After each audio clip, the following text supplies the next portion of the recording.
Ayan. So, good morning everyone. So, this is our presentation regarding to those three topics: the choice theory, the self-regulation and self-determination theory, and lastly, the goal theory. So, let's proceed.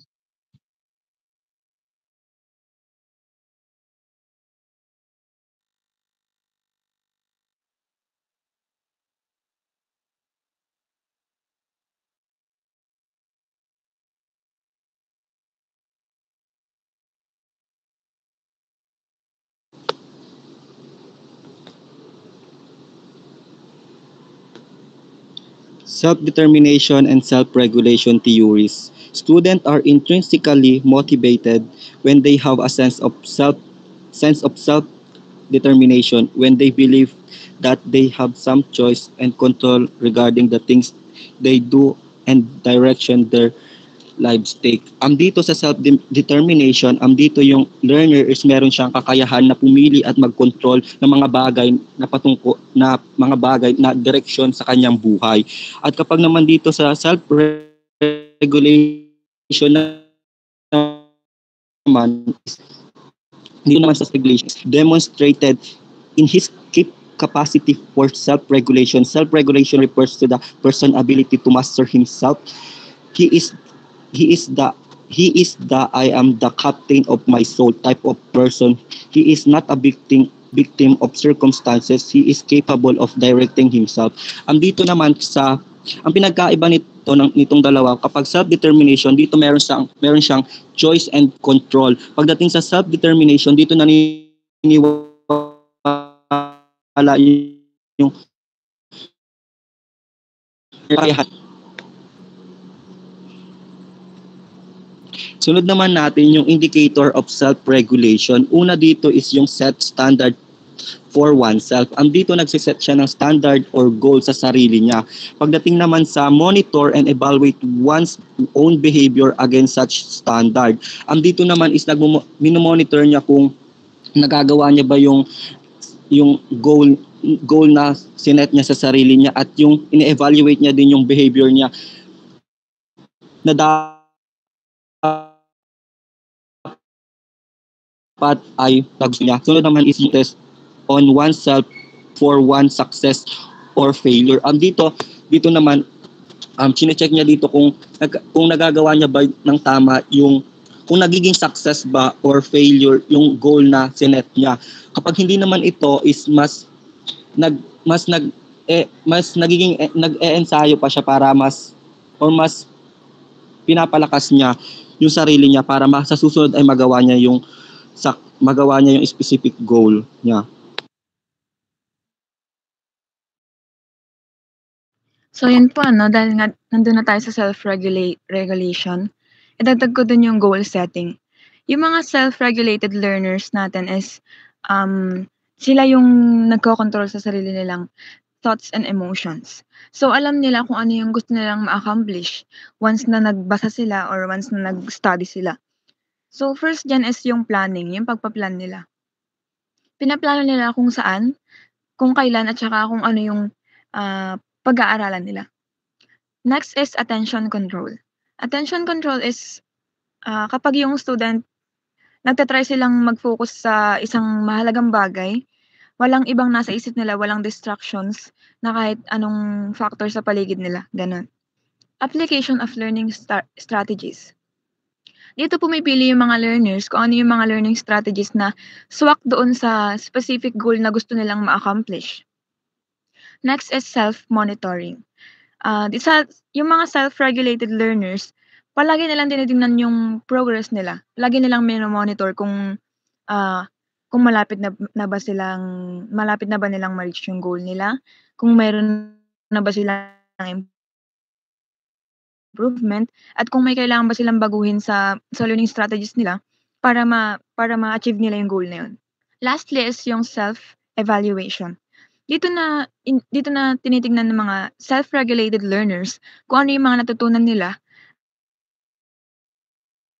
at kung sapat ba yun sa mga goals na na-set nila. Yun lang po. Next po. So yan, dumako naman tayo ngayon sa choice theory. The choice theory is a biological theory that suggests that needs that we are generically instructed to satisfy. All of our behaviors represent our best attempt at any moment to satisfy our basic needs or generic instructions. So dito sa choice theory, ito yung mga desisyon na pinipili natin upang masatisfy yung apat na biological or psychological needs, no? So let's find out what are next slide po. Ayan, ito yung 4 basic psychological needs na kailangan ng tao upang magpatuloy siya sa buhay. So hindi lang naman physiological needs ang kailangan ng tao, meron ding psychological needs. So first is the belonging or connecting. So ayun kailangan din ng tao ng pakikisalamuha o pakikipagkonekta sa ibang tao upang masatisfy yung needs niya. With that, na kapag nasatisfy yun, na siya ng connection sa ibang tao, napunan pa yung mga needs na halimbawa ayun nga yung sa pakikipagsalamuha. Nakapag build na siya ng connection sa ibang tao, napunan pa yung needs niya. Next naman is the power or competence. Power or competence. Ito yung kailangan ng tao, like for example, isang student leader ay meron siyang power or meron siyang authority na makapag-lead sa isang grupo ng mga estudyante. With that parang mas nagiging epektibo siya to the point na nakakapag-lead siya, and with that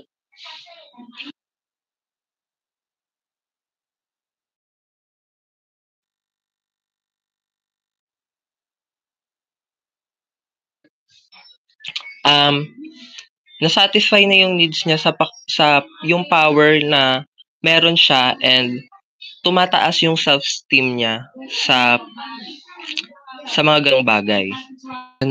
Proceed naman tayo sa pangatlo, yung freedom. So, alam naman natin yung ideya ng freedom na kailangan talaga ng tao ng kalayaan sa lahat. Pero pero merong limitations. So ayun, kalayaan sa pagpapahayag, basta kalayaan sa lahat.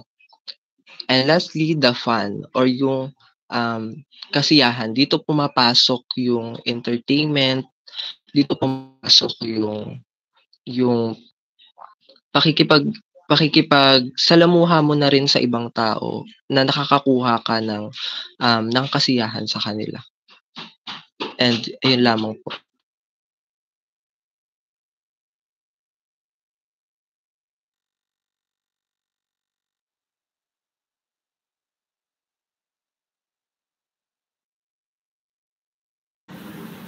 Ayan, kita na po yun. Kita na. Ulit na lang ako, Portia.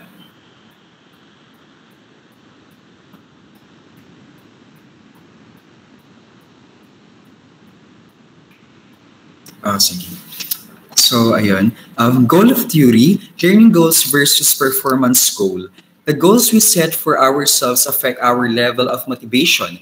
There are several types of goals. Learning goal, desire to acquire additional knowledge or master new skill.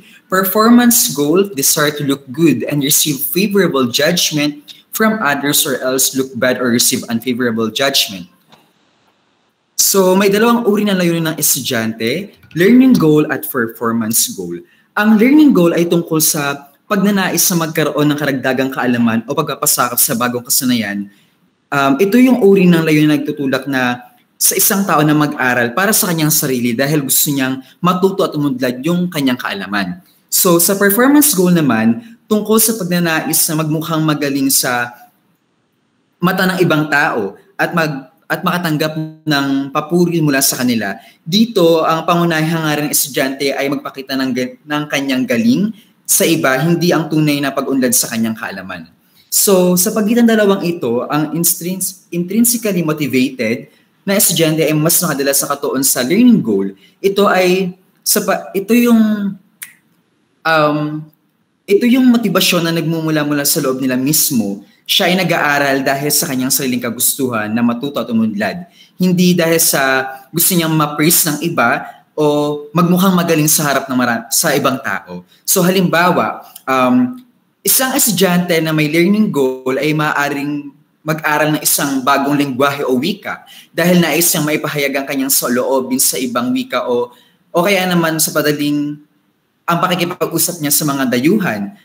Sa performance goal naman, maaaring mag-aral ng wika ang isang estudyante dahil gusto niya makakuha ng mataas na marka sa klase o kaya mapuri siya ng iba. Mapuri siya ng mga kaibigan niya and yung mga nakakausap niya na meron siyang alam na ibang wika. So, sa mga halimbawa na to, ito yung mga pangunahing halimbawa sa pag-unlad ng kanyang kaalaman, sariling kaalaman ng kasanayan habang ang pangalawang estudyante ay nakatuon sa pagpapakita ng galing sa harap ng iba.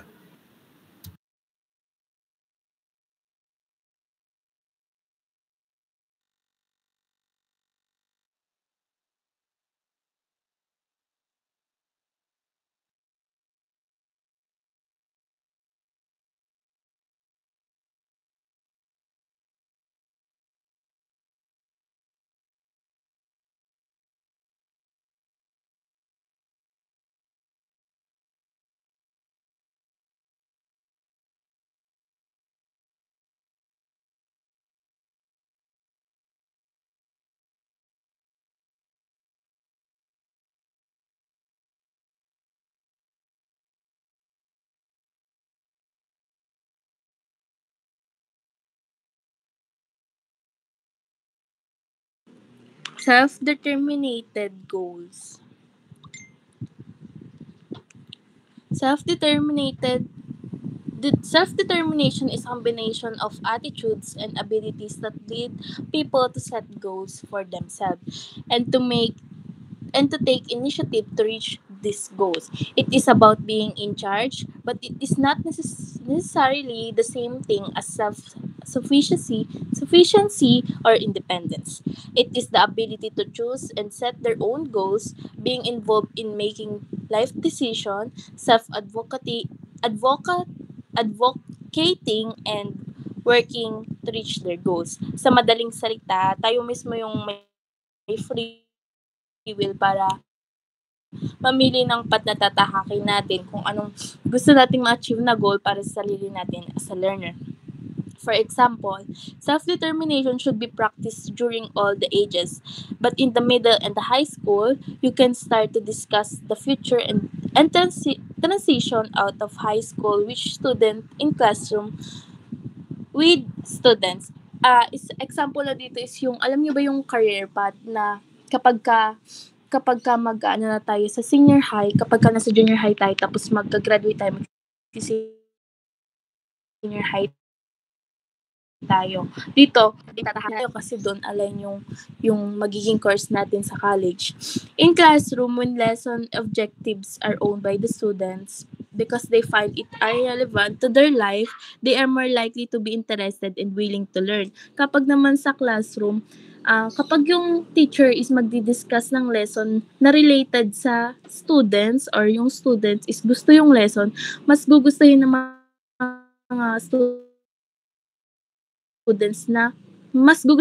students na makinig or magiging interested sila kasi nga yung topic is related sa buhay nila, sa sarili nila. Let's move forward to the perspective of the facilitator in self-determination in classroom. Bilang isang hinaharap na guro, lumalayo tayo mula sa pagtuturo na walang konteksto kung saan ang ginagawa lang natin ay naglalagay at nagbibigay tayo ng impormasyon. Para lang siyang sa bangko, tayo yung tayo yung tumutukoy sa pera. Naglalagay tapos tayo yung maglalagay sa bangko. I-connect natin siya sa teacher and the learner. Maglalagay tayo ng information sa mga learner na mahahalaga lang. Tapos kapag natanggap na nila, in the end of the semester, ganon, i-withdraw naman natin as the facilitator. Gagawin naman natin is ititest natin kung ano ba talaga yung nalaman nila. Let's move forward po sa next topic.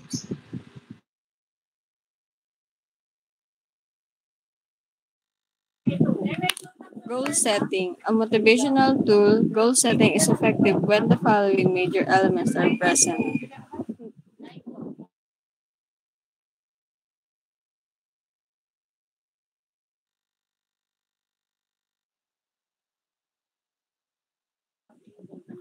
So, ang sinasabi lang naman dito sa goal setting is, for example, tayong 1B, nung nakaraan is nagkaroon tayo ng saksayaw. So, isa yun sa ating final requirement. So, nagkaroon tayo ng goal na dapat maayos at maganda yung kalabasan ng ating sayaw dahil kaakibat nito yung ating final requirement. So, ang isang learner, mas nagiging motivated sila sa kanilang ginagawa kapag may kaakibat na success yung kanilang ginagawa.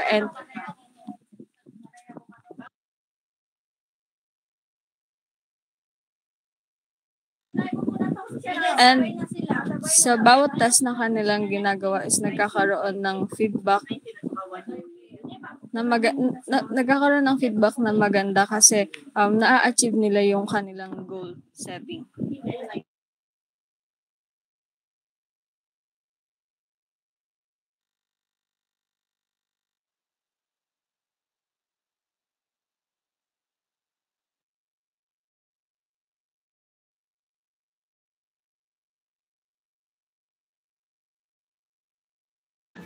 So ayun po, no?